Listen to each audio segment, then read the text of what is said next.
Hello, and welcome to the Journey of Grief, Becoming Us Without Them. I created this channel so there would be a place for people, just regular old people, to talk about grief of all kinds. And tonight, it is evening, I've asked some lovely people to talk about grieving the loss of a sibling. And so we all share that in common. And so I'd like just to ask you to introduce yourself and the person that you lost. And let's start with Patty. Sure. Hi, I'm Patty, and I lost my younger brother in 2021, and he was 4 years younger than me. I'm the third out of four children, so he was all of our youngest brothers and the only boy in our family for, yeah, all of our lives. And so Um, he was 50 years old, and he came out from Pennsylvania for my wedding. So I was getting married, and he came for the wedding and participated in that and was in all the pictures. And then he was going back home. He stopped to visit his son in Central Valley in Central California and spent a day out there. And the next day, when I returned from my honeymoon, he spent like a week or so out here. 10 days after I got married, he was found in a hotel and deceased. And um, the cause of death was I believe he asphyxiated, and he was had a lot of alcohol and a lot of sleeping pills. He was found across the bed, deceased alone in Fresno. And I have family there. And so it was pretty traumatic for us because we had just lost my mother 4 months prior to that. And my dad about 8 months prior to that. So, like, we were all struggling, and he was struggling as well, just didn't know how much. And so I miss him dearly. I think that's it. Thank you. Mhm. How about you, Sherry? Well, it's funny, Patty, we have some similarities in that. My name is Sherry, by the way. Hi, Sherry. Was my brother Kevin that passed away. It's only been about 60 days, Oh, goodness. so it's still very fresh, very new. Um, I have an older sister and a younger brother. I'm the middle child. Um, my brother was 59. He was diagnosed with stage 4 pancreatic cancer in February. We lived close by all our lives. We grew up in the Central Valley, and he decided about 5 years ago to move to Mississippi. And so when he got the diagnosis, it was basically just him and his wife there. So they decided to make the trip here. So they came to stay with us during this process because we didn't know if we would have a year, few months, what we would have. And so they arrived here. They came and got to stay with us. And so we do have a lot of family here. My mother, my sister, his children came from out of state and they were able to stay here as well. So we would have between 2 to 10 people at one point here. It was a short period of time though. So the good thing was the family really came together to support each other. Mhm. Yeah, wow. It's really in the raw stage now for you. Mhm. So it was awesome because we were together, like, and to have that God, I'm really crying. I thought That's I would be okay. I okay. thought I'd be good. No, you should Yeah. cry. It's good for you. We're here for you. And it's these lovely, smiling, compassionate people Mhm, instead of And we've people all saying, been there. mhm. it's And been an hour, sure, you should be over that. No. Yeah, wow. Okay, thank you. Nicole, how about you? well, hi everybody. My name is Nicole. I lost my twin brother, Joey. It's been a year. Um, it's so odd when people ask me about my brother. I actually just went to a twinless twin conference in Tucson, Arizona last month, and it was still so odd that it was so open to talk about. So how did your twin die? How'd your twin die? And it still started like, well, it's just, yeah. So me and my twin were born healthy, and he got bacterial meningitis at 3 weeks old. And the doctor said that even then he wasn't going to make it, but he did. But bacterial meningitis attacks your spinal cord and your brain stem. So he had severe, disabilities from that, and just, his whole life. I'm 31. So he passed when we were 30. He had a whole life of disability. He never could walk or talk.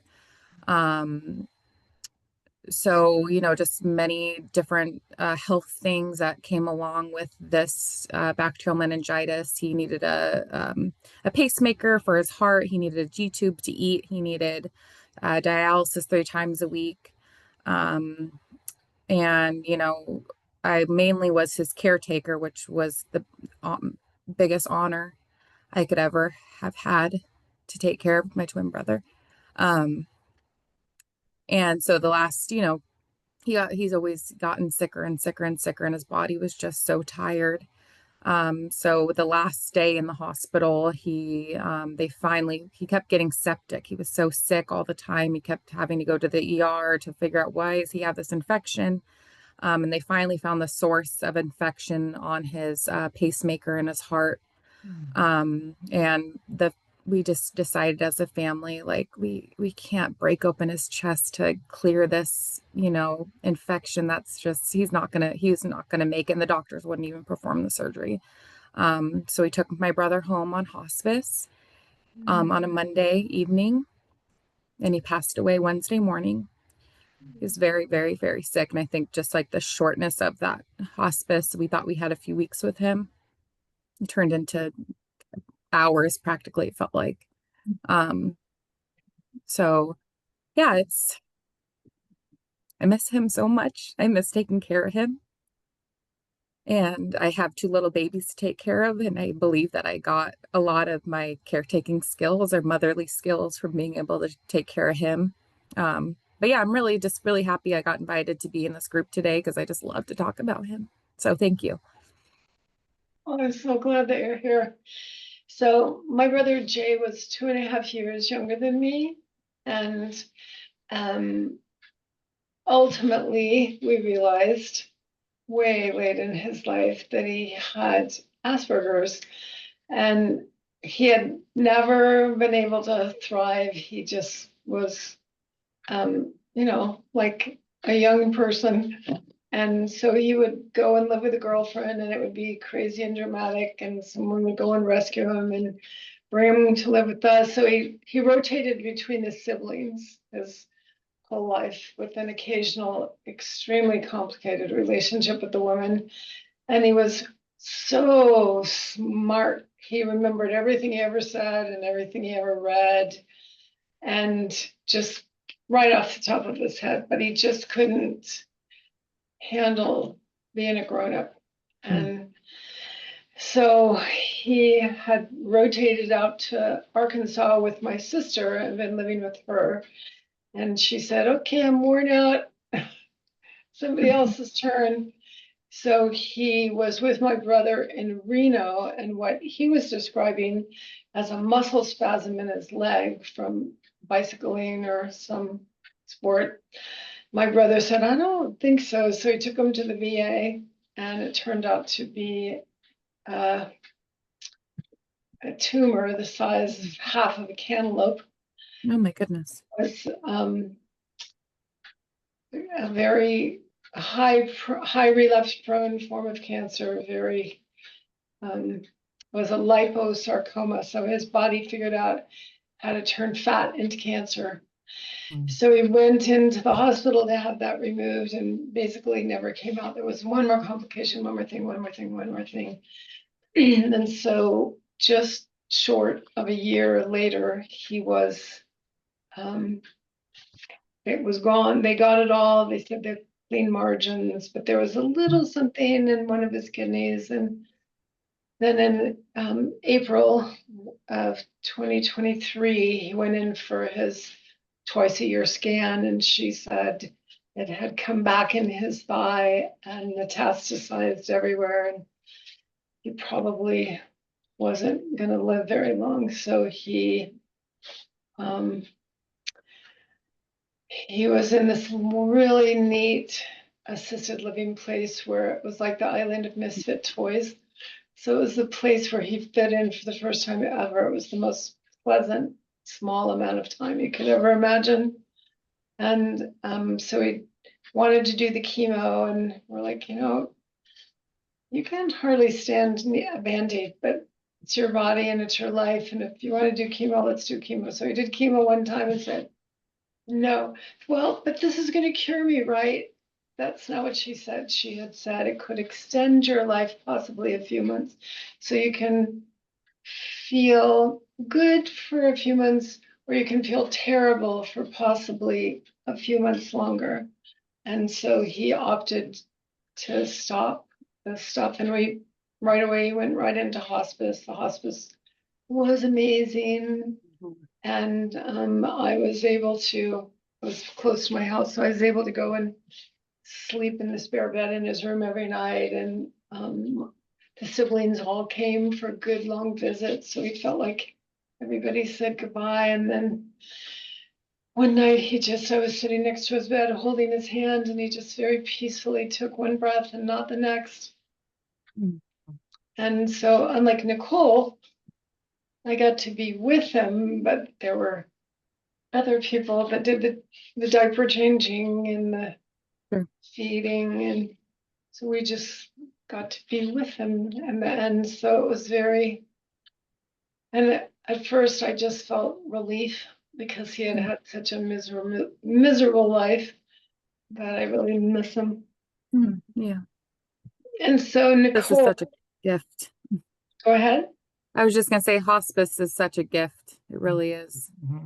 They They're are. wonderful, completely wonderful. So, Sherry, you had asked us to talk about that for you, the hardest part is believing that he's really gone. So let's talk about that. Well, you can imagine that, especially because it's been just since May 27th that he's been gone. I've had previous to that, I had a cousin that passed away. That was in September of last year. And prior to that, my family had really no we'd have grandparents that had passed and an older generation had passed, but not our age group. And it devastated our family. I mean, there's just such a huge hole that's missing, and I still have a hard time believing she's gone. And with my brother, it's the same thing. And it's sad, but it's some of those mornings, like they say, you wake up and you get to think it's not waking up without him, that he's not there. Or he's going to call like he does, or and especially because he was here and everybody was here for 3 months. I got up the other night, it was like 2 o'clock, because I'm not sleeping like I used to. And I just heard the quiet in the house, and I thought, this could just be like at any moment, my niece would walk down the hallway to get water, or somebody would make a noise. Like it could be just like that. My brain was just like, he was just here. And then too, thinking of things like, because I've had him with me all of my life. He's my younger brother. The man was 6'3", almost 300 pounds. He's a big man. but he was always my little brother. I never saw him as this big imposing, he's a manly biker dude kind of guy, so when he walked into a room, he's pretty intimidating, but not for us, Yeah. so I just expect him, we have a question, call Kevin, and then my brain goes back into, oh, he's not here all over again. But it's just amazed me, it's almost like my whole subconscious too lives in, I don't want to believe it. Mhm. No. It's so much less painful living there or going through the day that way than remembering. And I don't Just want to say waiting for remembering. him to come home from vacation. Yes. Yeah. Yeah. Yeah, so those are all, not that it makes it any better, those are all, you're grieving perfectly. The not sleeping and that the the calendar that you and he shared, Mhm. looking for him to be on the pages where he belongs, and the spaces in the world that you guys shared, looking for him to be there to do that. Those are the things that have to be remapped, and you're so early. C.S. Lewis, one of my favorite quotes, he says, one of the reasons that grief is so hard is that my life had become an entire network that was Mhm. connected to her. And now I start down one of those paths and it's a cul-de-sac and circles back to me and the pain. Yeah. My brother was so smart. We would share data bits. We're all data junkies. So I'll get some little data bit and I just click the forward, like, okay, stop. You can't send that to Jay. Yeah. Yeah. Or Jay would love this. Mhm. No, Jay wouldn't love this. So it's hard. Yeah. How about you, Patty? How about that phase of accepting that this really happened and Yeah, I mean, your brother sounds a lot like mine. He was younger and he was probably maybe 6'1" or so, but a big guy, right? And the biggest teddy bear. And Yeah. so, um, like he didn't go anywhere where he didn't know anybody. Like he always made a friend and he helped us through our parents, like he was a hospice nurse, so he helped us through Oh, wow. that process. He helped a lot of people through their journeys. Mhm. And like it was so hard for me to accept that for a long time that he's not here. Like even during the services, like seeing his body, like it's just like, oh, he's gonna get up, like something's gonna happen. And like I mean, he looked so well, and like, but he wasn't there. And like it took me a long time to figure out why. Like that was when I started asking why, like those questions of like, why him? Am I next? Or like all these things started going through my head. And I had to get some help around it to understand that it just is like, you know, he's no longer with us and he's no longer here. And what can I do today to live? Because that was hard, like not sleeping and like not wanting to get up sometimes. And like, where do I put this inside of my heart? Like, I just had so many questions. Yeah. yeah. Yeah, just like that. So Nicole, how about you and those? It would be really hard for you. Like, sure, you had your brother with you for a while, a few months, but you get pretty embedded in someone. But this was like the Mhm. heart of your heart. Mhm. Um, it's just weird. Like, I still struggle with the day that he passed away. Like that day, like I run it through my head over and over and over again. And it's like that happened. Like I don't get it. My brain cannot wrap around he actually is gone. And my brother didn't live with me. He lived with my parents. He would go back and forth between my mom and my dad because they're divorced.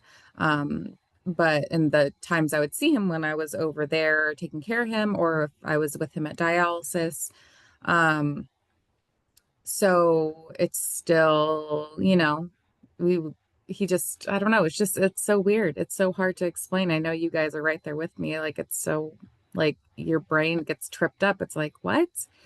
Um, so, I still like if my mom calls me, because that was always the thing, my mom would call me like in the middle of the night, Joey's in the ER, Joey's in the hospital, it's not good. I'm like, and it's like, and you freak out and you panic and you rush to the hospital and all these things. It's like, and you're not gonna, I mean, it's amazing, but you're not gonna get that phone call anymore. You're not gonna, be needed, by him anymore. I don't need to rush off to dialysis at 2:15 and to be there. Like it's just weird. It's something I'm still wrapping my head around. And I did grief therapy for a while after he passed.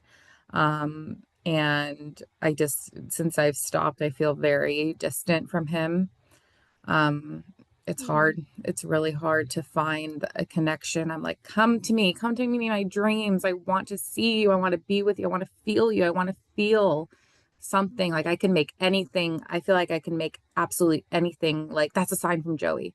Like there's a bird, there's a Yeah. sunrise, there's, clouds in the sky. I could literally make that like, oh my God, that's Joey. And I do have a garden in my front yard that I put together for him. And like that's my space for my brother.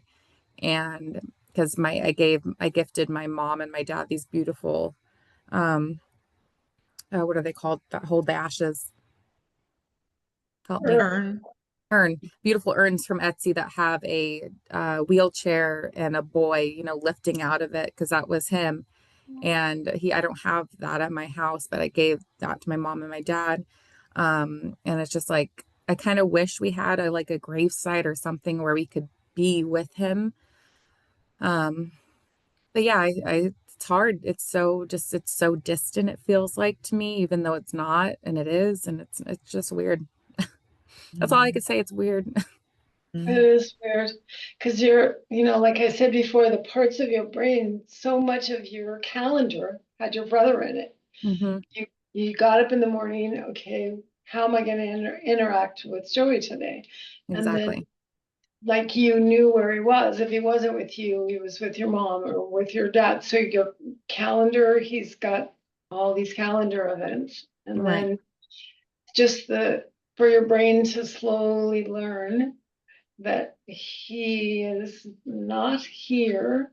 And it's helpful cultures where they have like they more formally mark births and life and death and they send them off, like they send them Hmm. off in the boat, or we send them off to heaven, or we send them to be with the elders. If you feel like you know where he is, so he's not here. Well, where is he exactly? So if you're part of a grieving tradition where they are put somewhere, it seems to help your brain know.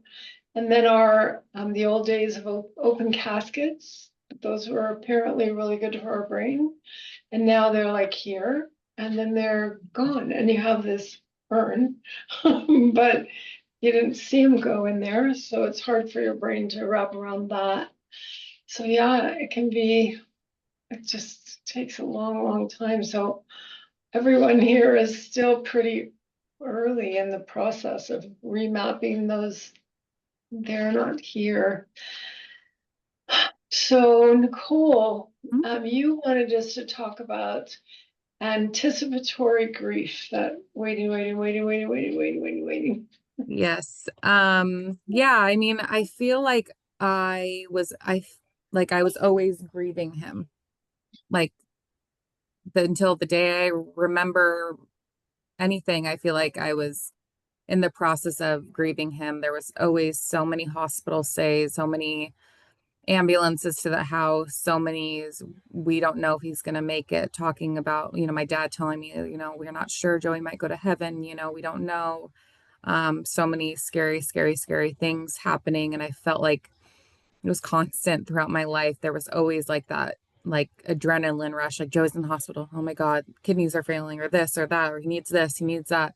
And there was always, you're always just about to, I don't know, break. It was just the constantness of that. And then when it actually happened, when we actually were in the hospital that very last time, you still think like he's going to be fine.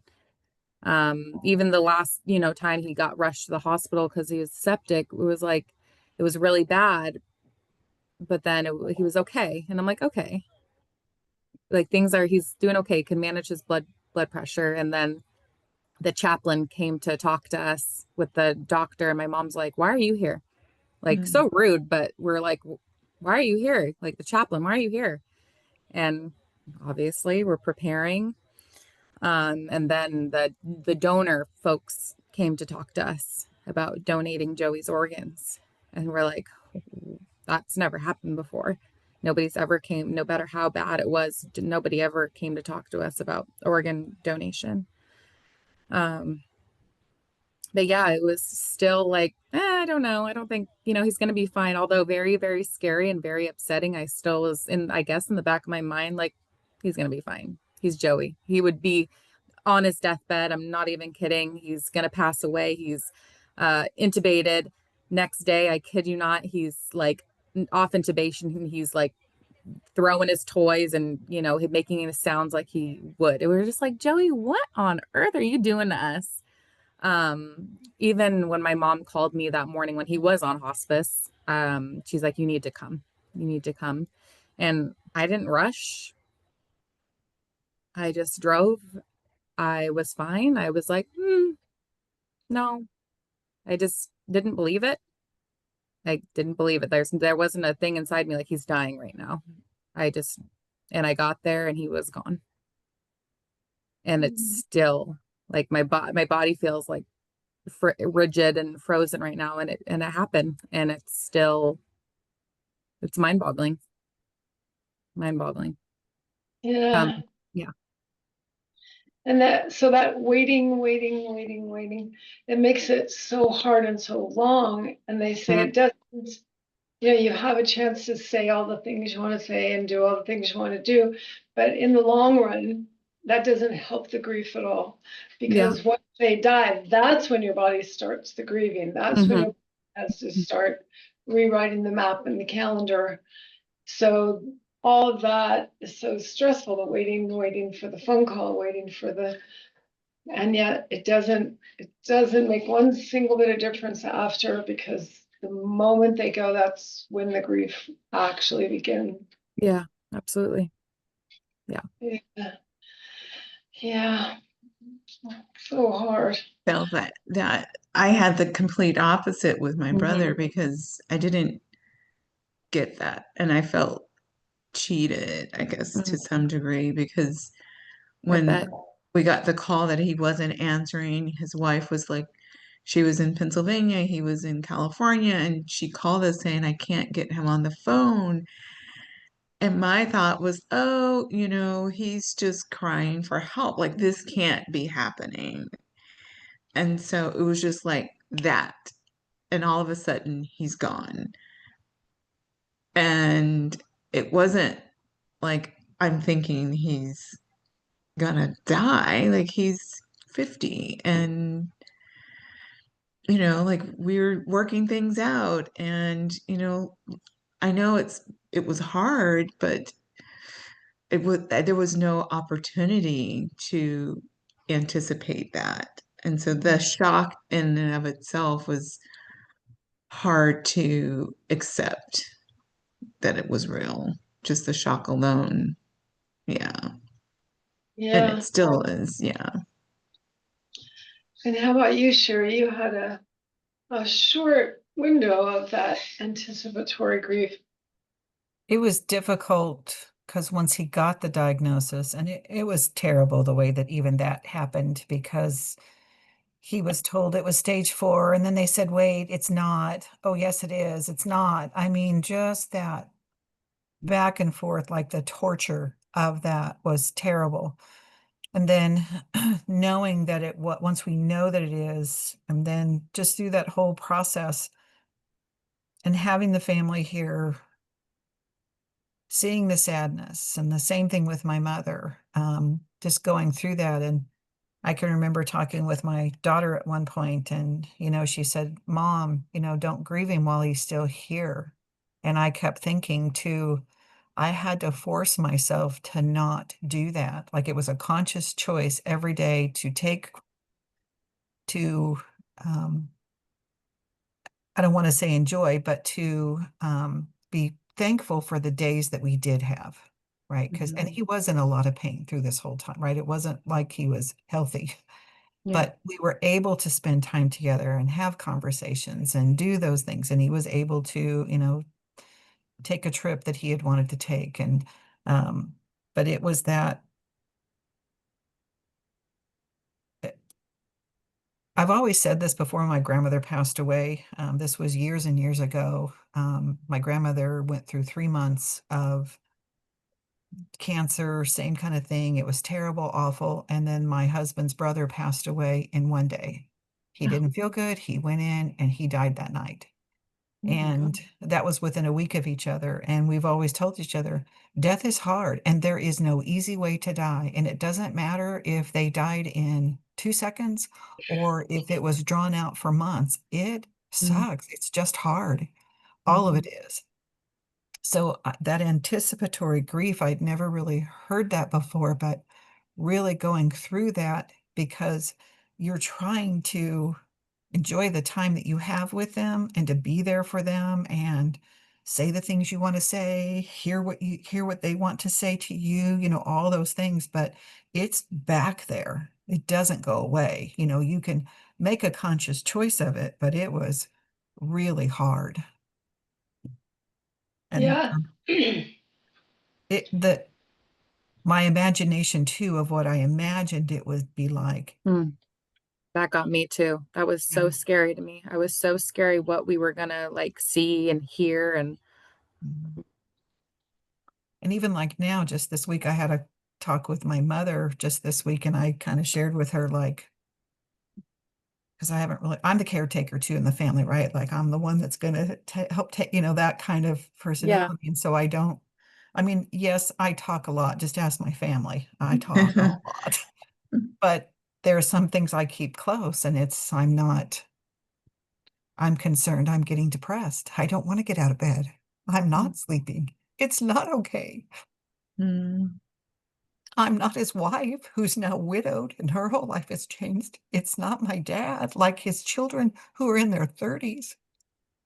It's not like my mother, who's lost a child, and no parent should ever bury a child. Right. But it was my brother. And so I was just telling my mom how mad I am and how I'm afraid I'm getting depressed and all this. And my mother and I have a great relationship. We are very close. And we all say, my mother's not a nurturer. Love her dearly. But she gave me exactly what I needed that day, and she just said, we'll get through this, Sherry. That's all she had to say. yeah. And I thought, that was so true. And I thought, she's right. It hurts and it's not easy. And I can't think my way around it, right? I'm a big processor. And if you just do this, you know what I mean? Like that's going to help it. And it's like, no, it's not. It's still going to hurt. And you just have to go through it. But just hearing her say, we'll get through this. Like that right there gave me a lot of peace. And then too, just being able to express it to her, she could understand.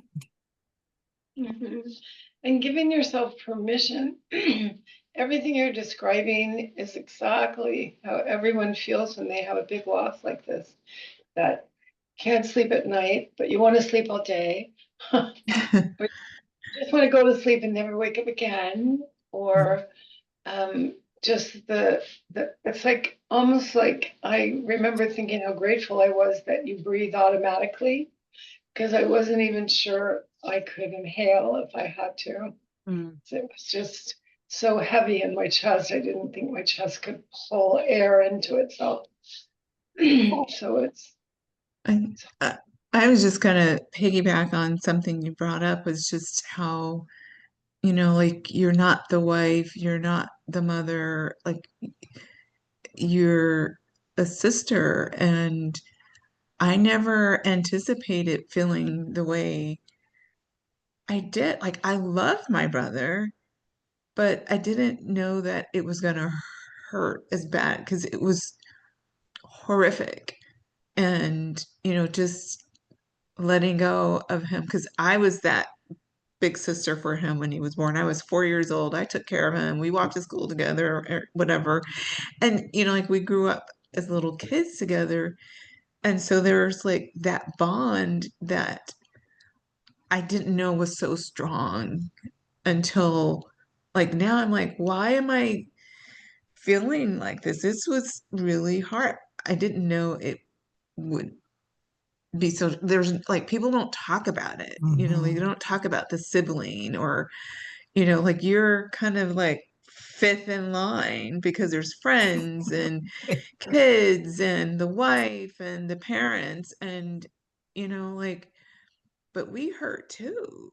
Yeah. yeah, Just I wanted know to they acknowledge. call it the sibling loss is like the disenfranchised. yeah, it's very like not talked about. It's very like a gray area, like not it's shoved over, but it's you think you're gonna grow up with your sibling, really. Mm-hmm. You think, and the bond is not broken. The bond is still between you and your brother in heaven. Like that bond will never break ever.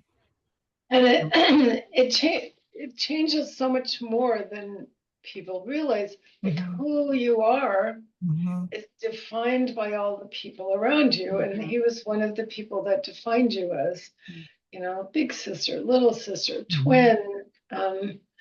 And you just don't know all the little intricate ways that you, like me wanting to forward some cool data bit. I came to realize how often I did that, almost every day, sending him little things and him sending me little things. Well, that's gone. So there's pieces of us that get stolen too. And you guys are right. People ask, how's your mom? How's his wife Mm-hmm. doing? Mm-hmm. How's but no one says, how are you? Oh, wait a minute, you lost your brother. So that I had an interview with a grief specialist who specializes in sibling grief. And she really taught me so much about how it is, like Nicole said, a disenfranchised form of grief. People, it doesn't even occur to them that you're grieving too. But like it changes the birth order. So you used to be the middle and now you're the youngest, or all of I get those to things. be the baby now. Yeah, Yeah. yeah. So that's really tough. But getting people to acknowledge that siblings are as devastated during the loss, especially like my husband had this was his fourth heart attack that finally killed him. So he had the three heart attacks, and he seemed to be like living on borrowed time. So he had gone back and worked on relationships with his siblings and was spending time with them, hanging out with his sisters, really focusing on as if living every day as if it's your last, takes on new meaning when you almost died three times. And so he had really built up those relationships, and they really, really missed that time that they had together. So, Patty, you wanted us to talk about what it's like when there's unresolved issues and stuff gets left hanging, and now you're. Yeah, so with my brother, so like, we had like a contentious relationship for some years, and like his kids and my kids were of similar ages, and we both had boys. He had 5 boys, I had 2. And so in the summertime, we would come together, and then there was an incident, and then I decided to kind of not speak to him because there were some things in his family structure that wasn't agreeing with ours. And so we just kind of distanced ourselves. And so for a long time, I just, like I was not willing to be around him and his family.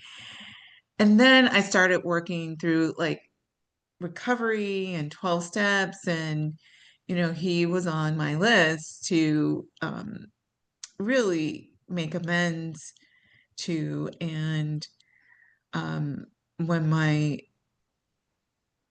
like the day that of my mom's funeral, he came to me and he was like, like I have this issue of like eating all the time, and how do you, like, he was asking me for help.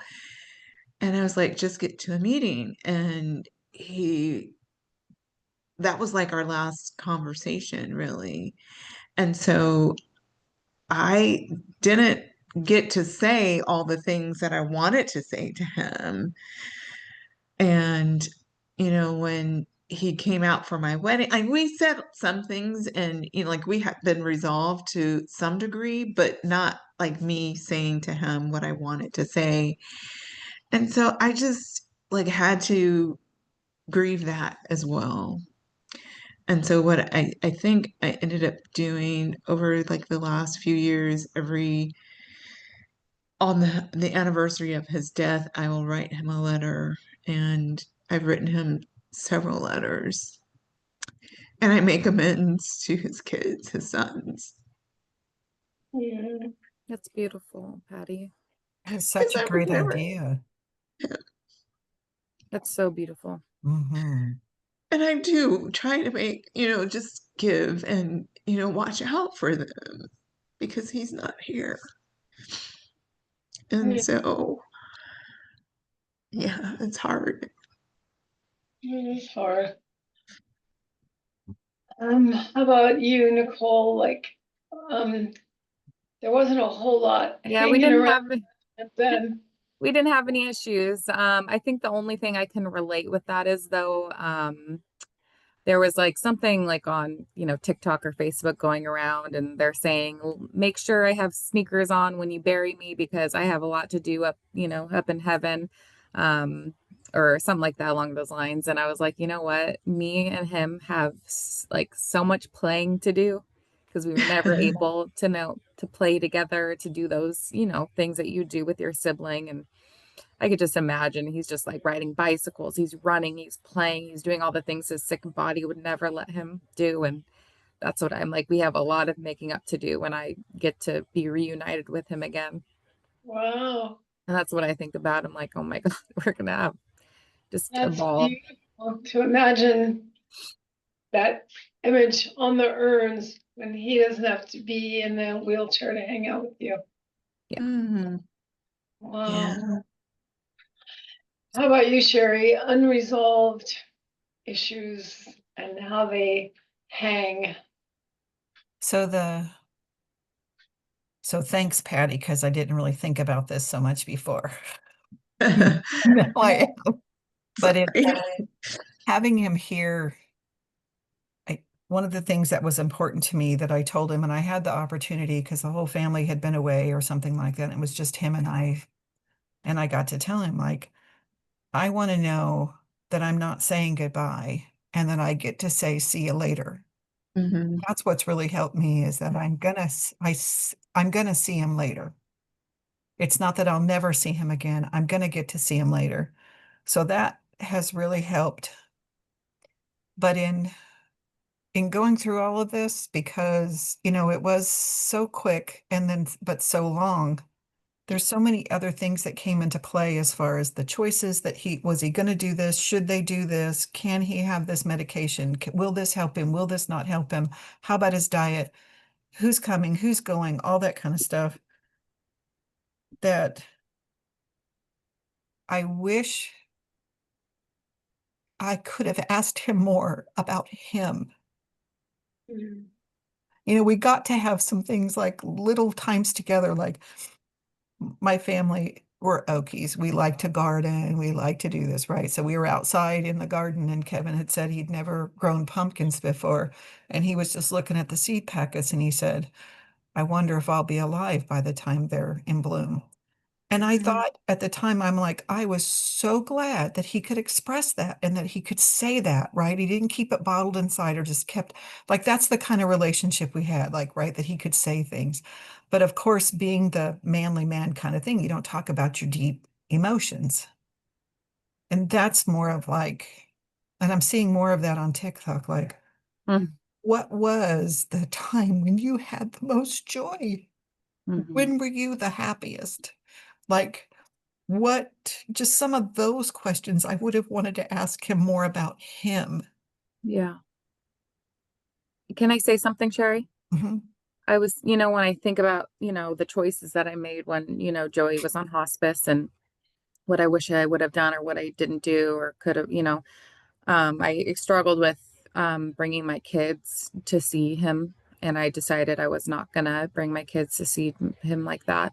Yeah, Um, and, talking to my grief therapist, she really implemented and kind of stuck it in my brain that we were doing what we could at yeah, that time.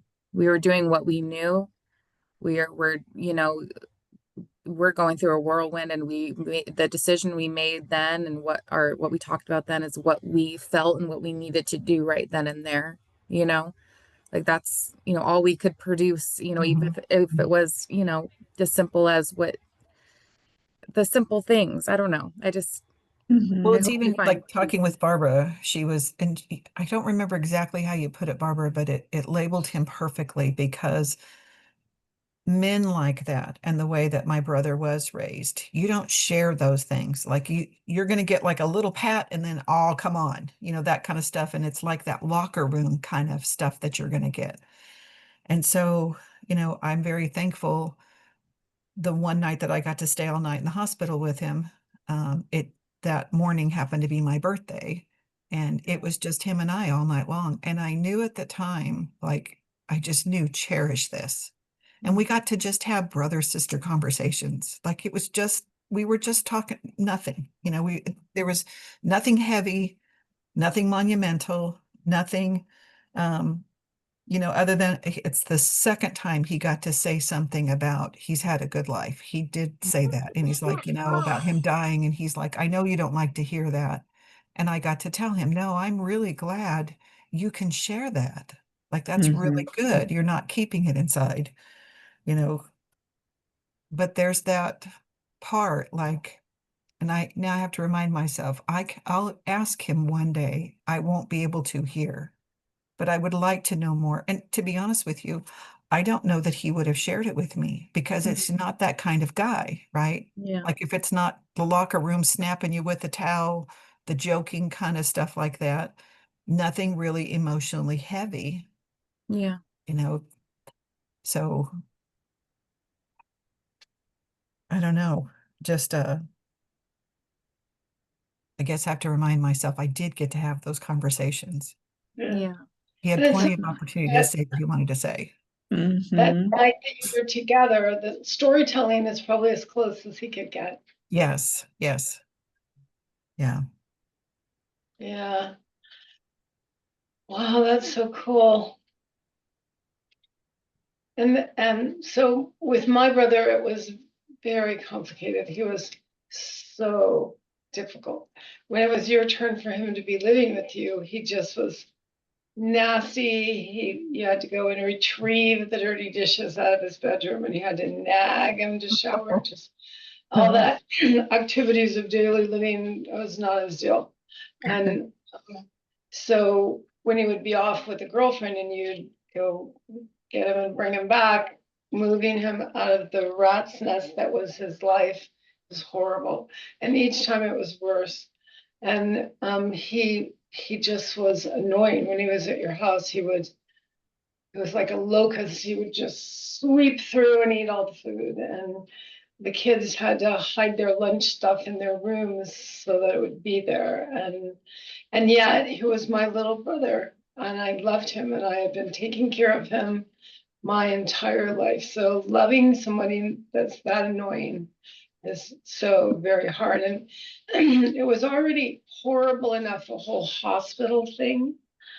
But it was almost like he went out of his way to make it worse. It was always like, what now? What have you done now?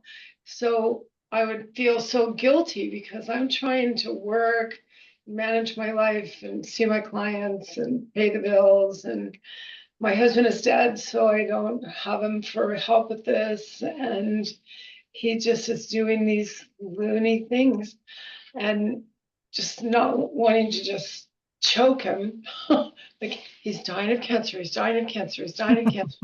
You don't get to slap people in the hospital. And just stuff he would do, like, and this wasn't even him, but he had had a girlfriend in the Bay Area, and they hadn't been boyfriend girlfriend for years, but he'd stayed in touch with her sister, and so the whole family was very, very complicated people, very wounded. So she started coming to visit. Well, he has liposarcoma. His body has learned to turn fat into cancer. So he's been told he has to be on a really low fat diet. And I get there, and the nurse is saying to me, "Did you know that your brother's somehow learned how to do DoorDash, and he's having?" Oh no. And so Oh my goodness. really, this friend has taught a guy who's not supposed to eat fat and has been living in Arkansas for 6 years, so doesn't know about DoorDash. She's taught him now how to order food that will likely kill him. Mm. And so at one time he had a seizure, and he was in Kaiser for 30 days, like in a semi-coma state. Took us the longest time to get him back, where he was back with the stocking. And it was only later when my brother had gone to the nursing home and pulled all his stuff out.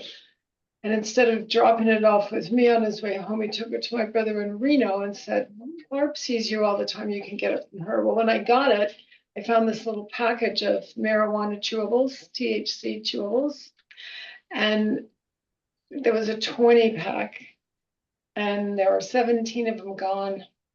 So he had this seizure and went into Kaiser in a coma on a Friday, and she had given those to him on Thursday. So they're chocolate. He didn't have any self-discipline. He didn't really understand. So he took 17 of those, and it nearly killed him. And so it was always, now it.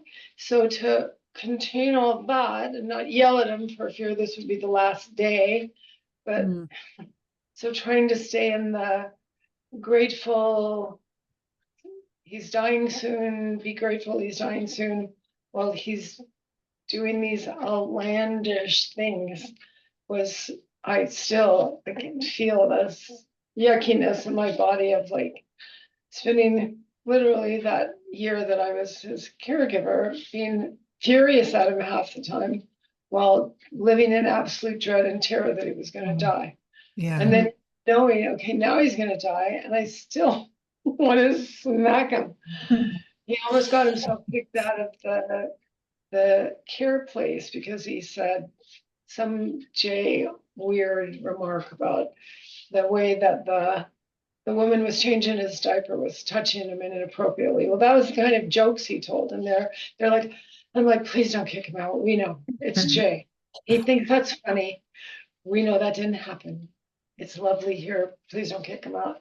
So that still holds a lot of space for me of, I was partially a wonderful sister and partially a crabby big sister. And I'm working on that. So, okay. Thank you all so much for this. And I will be putting some stuff in that. When you go to the YouTube, there's that more, and you can click it and it opens up. I will be putting cool books about sibling grief and some neat stuff that I've gotten from the other people that have talked about sibling grief. That'll be in the show notes for you guys and for anybody else. And I'm just really honored that you trusted me to hang out. So before we go, I would like you each, like if nobody watched anything, but they skipped to the end and looked for the 1 minute of wisdom.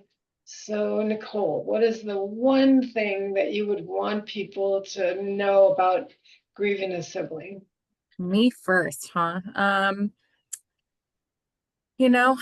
think you're just, there's no easy way about it. We kind of talked about it. There's no easy way.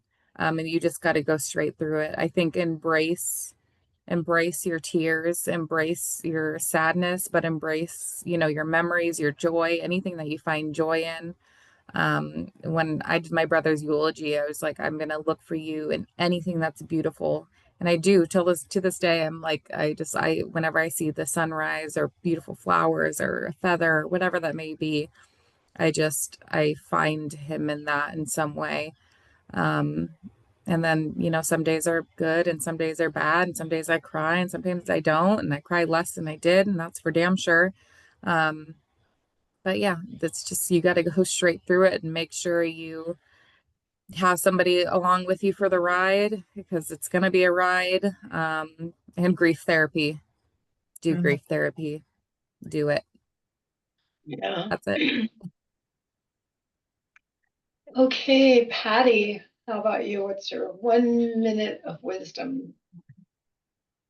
I guess, yeah, I will piggyback on what Nicole was saying. We found as a family that my brother, like his presence was always showing up as a butterfly.